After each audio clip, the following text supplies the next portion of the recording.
19। यही एक आदत तुम्हें एक दिन सफल बनाएगी। Buddhist story on success rules. नमस्कार दोस्तों, कहते हैं सफलता भी उसी के कदम चूमती है जो अपने काम को पूरी शिद्दत से डूबकर करते हैं। इसी संदर्भ में आज हम दो कहानियां आपको बताएंगे। यह दोनों कहानियां आपको बुरे समय में हिम्मत देंगे। है तो पहली कहानी, यह एक फकीर का किस्सा इस वीडियो में आप सुनेंगे। यह चाइना के महान साइकोलॉजिस्ट लाओ से के जीवन का एक किस्सा है। मनुष्य के जीवन से संबंधित बातों पर उनकी पकड़ बड़ी अद्भुत थी। जल्द ही उनकी चर्चा चारों ओर फैल गई। दूर दराज से लोग उनसे ज्ञान लेने आने लगे। हालांकि लाओ से के ज्ञान देने के तरीके बड़े अजीबोगरीब थे, क्योंकि समझ में आते क्यों के नहीं आते। पर चाहे जो हो, उनकी ख्याति चारों ओर फैलती ही जा रही थी। उड़ते उड़ते उनके ज्ञान की चर्चा राजा तक भी पहुंची। राजा ने सोचा, जब इतने महान फकीर हैं और उनसे पूरा राज्य लाभ ले रहा है, तो मैं ये मौका क्यों छोड़ूं। बस एक दिन अपने लाभ लश्कर के साथ वह भी लाओ से के द्वार पर जा पहुंचा। उस समय वे अपने बगीचे में गड्ढा खोद रहे थे। राजा ने तत्क्षण सिपाहियों को अपने आने की उन तक पहुंचाने को कहा। राजा ने सोचा कि मेरे स्वयं के आने की खबर पाते ही लाओ से तुम्हारे खुशी के झूम उठेंगे, लेकिन ऐसा कुछ नहीं हुआ। सिपाही तो खबर देकर आ भी गए, पर वे अपना गड्ढा खोदने में ही लगे रहे। राजा एक क्षण को तो चौंक गया। अपने ही सेवक सिपाहियों के सामने उसे अपमान सा भी महसूस होने लगा, पर उसने सब्र बनाए रखा। वहीं बगीचे के बाहर जोर जोर से चहलकदमी करने लगा। उधर लात से भी अपने कार्य में लगे ही रहे। कुछ वक्त और बीत गया, पर लात से नहीं आए तो नहीं ही आए। राजा पूरी तरह झल्ला उठा। यह फकीर है या पागल कोई खास कार्य कर रहा होता या इबादत कर रहा होता तो समझ में भी आता था, पर यह तो गड्ढा खोद रहा है और फिर भी मुझे इंतजार करवा रहा है। एक क्षण को तो उसका मन लौट जाने को भी हुआ। फिर उसने सोचा, जब इतनी दूर आ ही गया हूं तो मिलकर ही जाऊं।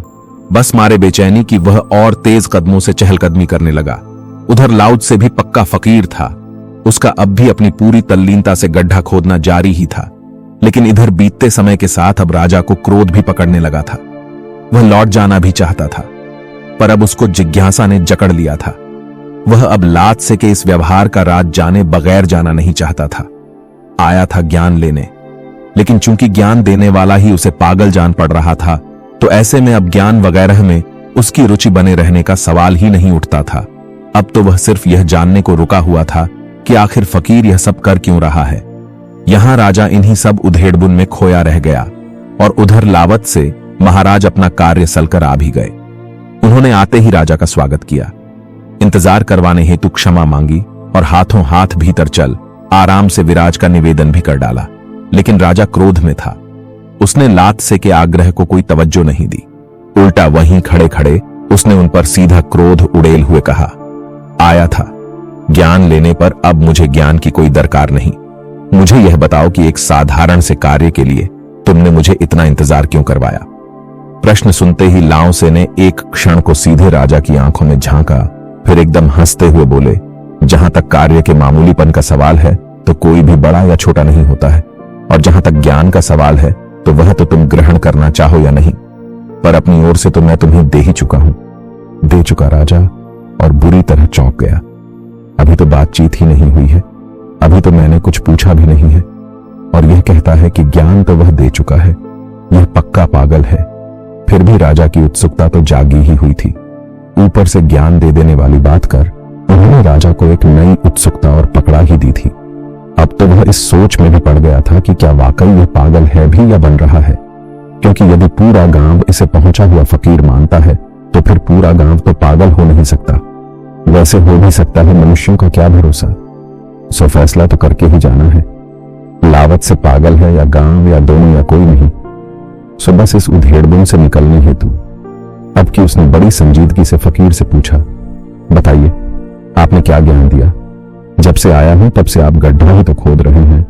लात से बड़े ही करुणा से भरे अंदाज में बोला, यही तो मार खा गए महाराज। आपने ध्यान से देखा ही नहीं।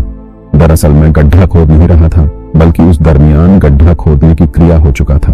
यदि आप ध्यान से गड्ढा खोदने में मेरी ऐसी तल्लीनता देख लेते तो सब कुछ सीख जाते, क्योंकि जीवन में तल्लीनता वैसी दीवानगी को छोड़ और कुछ सीखने लायक नहीं है। दोस्तों, इस कहानी से हमें यह सीख मिलती है कि यदि आप जीवन में बड़ी सफलता चाहते हैं तो कार्य व क्रिया का संबंध अच्छे से समझ लीजिए। किसी भी कार्य के होने में दो चीजें शामिल होती हैं, एक कार्य करने वाला दूसरा उसके द्वारा की जा रही क्रिया, और इसे प्रकृति की त्रिगुण माया के आधार पर 3 भागों में विभाजित करो तो अधिकांश समय करने वाला तो होता है, परंतु उसका क्रिया पर ध्यान बिल्कुल नहीं होता है। अधिकांश लोग इसी कैटेगरी में आते हैं और इसीलिए उनके किसी भी कार्य का जीवन में कोई परिणाम नहीं आ रहा है। दूसरी कैटेगरी में वे लोग आते हैं जो कार्य करने वाले को और की जाने वाली क्रिया को अलग अलग जानते हैं तथा उसी हिसाब से कार्य करते हैं। ऐसे लोग 100 हस्बैंड एक की सफलता पा रहे हैं, लेकिन लाखों में एक व्यक्ति ऐसा भी होता है जो कार्य में इतना डूब जाता है कि सिर्फ कार्य रह जाता है और करने वाला गायब हो जाता है। और ऐसे लोग ही ऐतिहासिक सफलता पाते हैं। कहने का तात्पर्य यह है कि नृत्य तो हो, परंतु नृत्य का गायब हो तो ही चमत्कार होता है। बस आप भी यह कला सीख जाए, फिर जीवन में ऐतिहासिक सफलता दस्तक में दे। तो कहना दोस्तों, दूसरी कहानी है। यह बात उस समय की है जब महात्मा बुद्ध अपने शिष्यों के साथ जाकर दूसरे गांव में प्रवचन दिया करते थे। एक बार की बात है, गर्मी का समय था। बहुत तेज कड़ाके की धूप निकली हुई।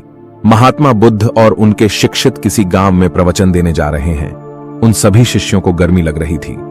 गर्मी से हाल बेहाल हो रखा था और वह सभी चलते चलते बहुत ही थक गए थे। महात्मा बुद्ध का प्रिय शिष्य अब आनंद के मन में भी में सफल रहा था। अंत में उन्होंने महात्मा बुद्ध से कहा, गांव कब आएगा? तो यहां से कितनी दूर हम गए हैं?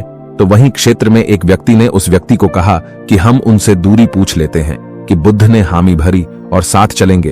तो आनंद ने बूढ़े आदमी के पास जाकर पूछा कि यहां से आने वाला गांव कितनी दूर है? यहां से कुछ ही दूरी पर, आप जल्दी आ। और यह कहकर वह व्यक्ति बुद्ध की तरफ देखकर मुस्कुराने लगता है। वह बीच बूढ़े व्यक्ति को देखकर मुस्कुरा देते हैं। आनंद को यह समझ नहीं आ कि वह हो जो मुस्कुरा रहे हैं। इसका कारण क्या है? मैंने भी ऐसी कोई बात नहीं कि जो यह लोग मुस्कुराएं, और आनंद के मन में यह सवाल अभी था। वीणा लोग आगे निकल जाने के बाद फिर से गांव नहीं आया। तब आनंद के मन में फिर से यह सवाल आने लगा, बुजुर्ग द्वारा बताए गए रास्ते के अनुसार अभी आया नहीं। फिर रास्ते में आनंद और महात्मा आनंद में उन महात्माओं से फिर वही सवाल पूछा कि आगे आने वाले और कितना दूर किलोमीटर। यह सुनकर आनंद ने मन ही मन सोचा कि अब तो पहुंची है। और फिर तभी दोबारा से महात्मा बुद्ध रास्ते में विलय भाजपा को देख थोड़ा सा मुस्कुरा देते और महात्मा भी गौतम बुद्ध को देखकर थोड़ा मुस्कुराने लगे हैं। और फिर से एक बार आनंद के दिमाग में वही सवाल उठने लगता है कि आखिर दोनों के आपस मुस्कुराने का कारण क्या है। परंतु वह लोग काफी आगे बढ़ने के बाद गांव नहीं आता है। अब आनंद ने फिर पूछा कि गांव कितनी दूर है? माता ने कहा कि बस कुछ कदम दूर गांव पहुंच गए। और एक बार फिर से बूढ़ी औरत और एक दूसरे को देखकर मुस्कुराने लगे हैं। तो आनंद ने फिर यह सब देखा, लेकिन वह उस समय कुछ न कहकर आगे बढ़े। मैं अभी गांव आने में समय था। आनंद के सब्र का बांध अब टूटने लगा था। कुछ समझ नहीं पा रहा था कि हम गांव पहुंच नहीं पा रहे। रास्ते में रुक गया और कंधे पर रखे सामान हो क्रोध में आकर फेंक देता है। और अंत में महात्मा बुद्ध कहते हैं कि वैसे तो आपने कहा है कि बेकार के प्रश्न नहीं करने चाहिए, लेकिन फिर भी मेरे मन में काफी देर से एक सवाल परेशान कर रहा है, पर मुझे खाए जा रहा है। कृपया करके आप मुझे उसका उत्तर दें। बुद्ध ने कहा कि पूछ, क्या पूछना है?